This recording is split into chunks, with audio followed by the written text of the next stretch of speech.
Good morning, and welcome to the wonderful Wabasha hour with HBC. This morning we are in the beautiful, beautiful National Legal Center located right on the Mississippi River in Wabasha. Many of you have been here, and I'm sure many more of you will come out to see us. This morning I'm fortunate to have with us the Executive Director of the National Legal Center, Mr. Rolf Thompson. Rolf, great things happening at the Eagle Center in the month of March, so why don't you tell us about it? Yes, it's the month of March in Wabasha, Minnesota. What could be better, right? Mr. Mayor, you are representing what Wabasha has to offer, unlike any other community on the river. We are unique. Last month you were a grumpy old man, and this month you're soaring with the Eagles. Right. Really appreciate that. Good. So, by the way, the grumpy old man plunge Saturday, and Dave was here with us. That was a success, and Mike Wynant would be very happy with how it turned out. Great. Yeah, what a great thing in Wabasha, and we're thrilled here at the National Eagle Center to come after the grumpy days and soar with the Eagles for the month of March. Good. This has been a tradition in Wabasha now for, let me check the history, I think it's 20-some years. The first soar with the Eagles was Sunday, March 14th, 1993. So figure out your Wabasha math, how many years that was, about 23 years. Yes. This will be and Rolf, I know tradition. that you were not here for the first one. I was not. You're no. sort of actually a newcomer to the area, so would you tell us a little bit about your history and how long you've been here and what brought you and CJ to Wabasha? Well, thank you. Yes, what brought me here was this incredible place, the National Eagle Center. The mission, first of all, of this place, which is to educate about eagles and the Mississippi River, and this facility that is a world-class facility right here on the banks of the river. The essence of the experience here, as we all know, where you can be this close to a real eagle. And we will later. And we will in just a few minutes. We'll have Angel on screen. Great. But also visitors can look out the window, of course, and see eagles in the wild. And so I came here really as an opportunity to help lead this organization to maybe new levels of impact and visitors and education. And Rolf, your career has sort of been with nonprofits, hasn't it? It has been. My whole career has been in nonprofit leadership, and you can see that's quite a long career, if you will. Well, a very rewarding one, too. It has been very rewarding, yes. Part of the National Eagle Center is the gallery that's behind us, Rolf. That's and I've right. always enjoyed coming Yes. in to see the different artists display. Can you tell us a little bit, first of all, about the display and maybe the current artists? Sure. This is, we call this the Watershed Gallery at the National Eagle Center. Watershed because we like to use themes related to the river that are expressed through various forms of art. So we've had painters, we've had obviously photographers. This exhibit that's here for another few months is by a photographer from Rochester, actually, a really talented guy named Larry Ricker. Okay. And you can see there are a number of just stunning photographs, all related to wildlife, related to the watershed of the upper Mississippi River. And a neat thing that's going on in Wabasha this month is our local River Junctions Arts Council, RJAC as we know it, Okay. has a gallery right across the alley. And RJAC will also be having an exhibit of Larry Ricker photography beginning this Friday, March 6th, running through the month of March in collaboration with Soar with the Eagles. So we have Larry Ricker photography here at the Eagle Center, and starting Friday, at the RJAC Gallery. Just one of the incredible things that we have going on in Wabasha during Soar with the Eagle month. A double benefit. A double benefit, yes. Well, March is Soar with the Eagles, so what will be happening during the month, Sure. Rolf? And who puts all this together? Maybe you can mention a few people who are responsible. Sure. Well, the programming at the National Eagle Center is put together by National Eagle Center staff, our educators, and our communications staff, Eileen Hansen, Bridget Beefert. You'll meet in just a little bit with Angel. Okay. They put together the programming. We bring in for the month, every weekend of the month, we bring in a different flying bird program, a nationally known program, 4 different ones throughout the month. And they are spectacular. We use the St. Felix School Auditorium just up the street, 2 blocks, that can hold 200 to 400 people. And there is, what an incredible experience, Roland, to have birds of prey circling the auditorium in flight. Actually, you can feel the breeze from their wings as they fly over your head. And incredible presentations. The first one this weekend, the first weekend of March, is a guy who goes by the Birdman of Las Vegas. And normally people would have to travel to Las Vegas to see this program, but people in our area can come here to the National Eagle Center and see this guy's program at St. Felix. We also, every weekend, there's something different with a flying bird program. I'm just going to check my notes because I want to give the viewers an example of the other things that are going on here at the National Eagle Center. That would be great. Yeah, so for example, this weekend, a slideshow on the amazing birds of Costa Rica. That'll be right here in this room. A program on eagles of the world. Wow. Do you know, we have 2 species of eagles here at the Eagle Center that are North American eagles, the golden eagle and the bald eagle, of course. Do you know how many species of eagles It would just be a there guess. are I'm in going the to say world? 36. 36, actually there are 69 species of eagles around the world. We've put together an incredible program that will be featured this week, every weekend, called Eagles of the World. And so, so that'll be a neat new thing. We have, for example, this weekend, the Wildlife Science Center from Forest Lake, Minnesota, doing a program all about wolves. The gray wolf. They won't have a live wolf, but it'll be a really interesting program. Good. Another program on birds of prey. We have the Upper Mississippi Fish and Wildlife Refuge staff coming this weekend. We have kids activities in this room on Sunday. Make a raptor take-home activity, avian arts we call it. Other programs about raptors, just amazing things. And then next weekend, for example, this March 14th and 15th, do you like snakes? We have a live rattlesnake program, for example. We have Carla Blum from Houston, from Minnesota, from the International Owl Center coming.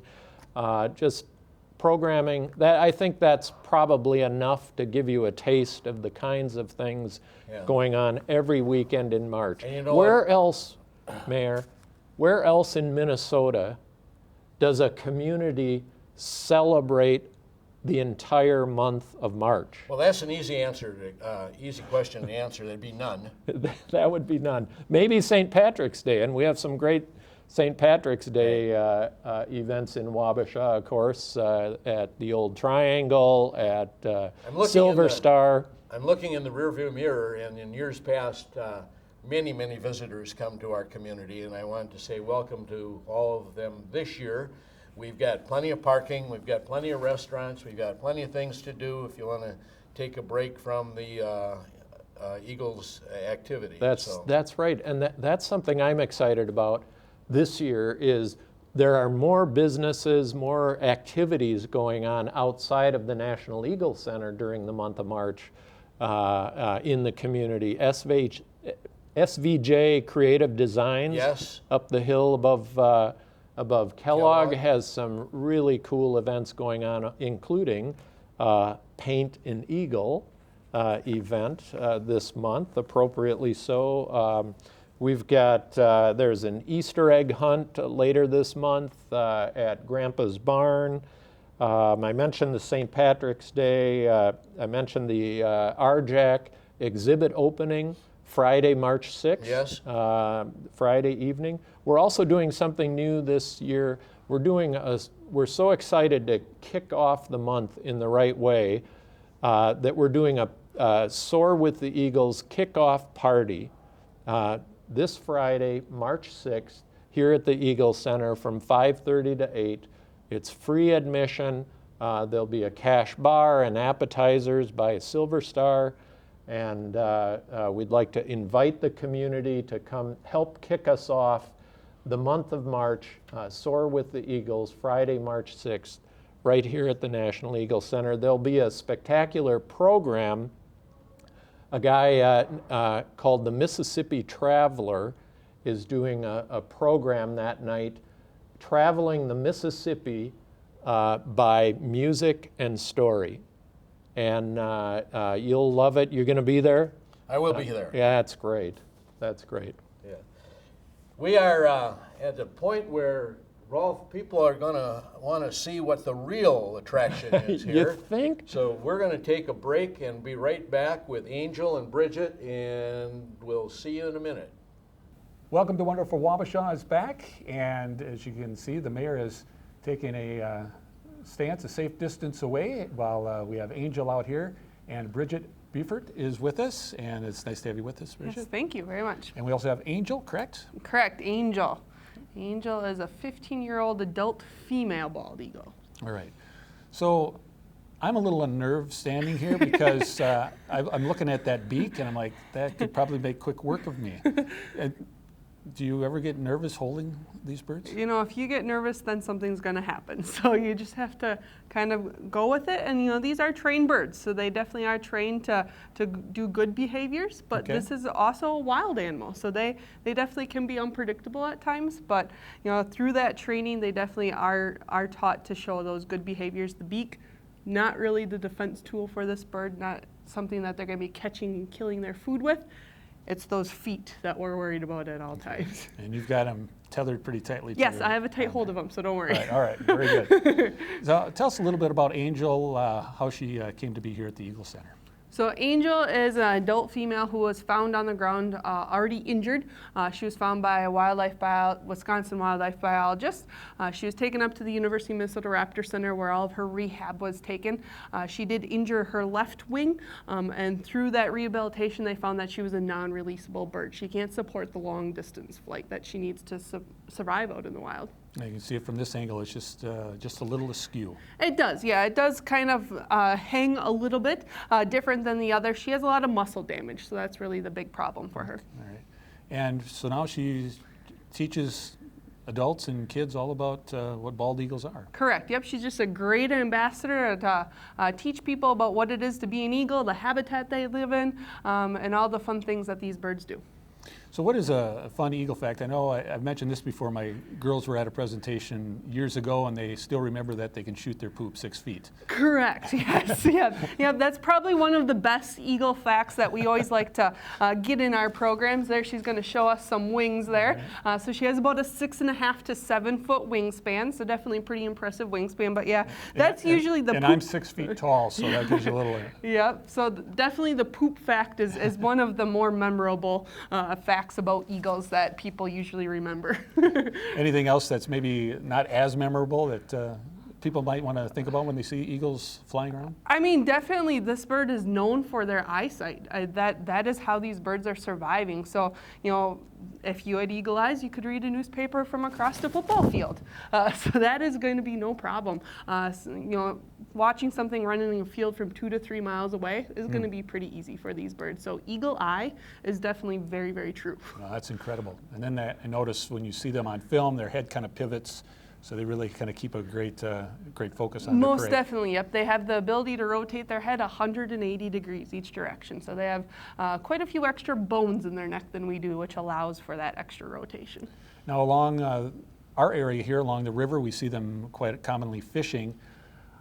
Do they ever miss a fish when they see one in the water? Do they ever miss a fish? Most definitely. This is definitely a fishing raptor, but they're not always the best fisher. They definitely do like to go after a lot of the dead and injured fish floating on top of the water, which makes it a little easier for them to catch, but definitely they do have quite a few misses too. Okay, because I guess I was always curious as to how many times they have to kind of cast their line, as it were, before they come home with lunch. Typically, they're going to be catching fish maybe 5, maybe 6 out of 10 times, where an osprey, another raptor, fishing raptor, usually catches fish maybe 8, maybe 9 out of 10 times. So that's why we don't have a lot of osprey in this area, just because we have all these eagles that will tend to chase them until they get their fish that fantastic fisher of an osprey catches. So. All right, very good. Now, I'm sure there are live eagles outside of the room here, perched in the trees. Do they interact at all with them? I'm sure they're aware that they're there.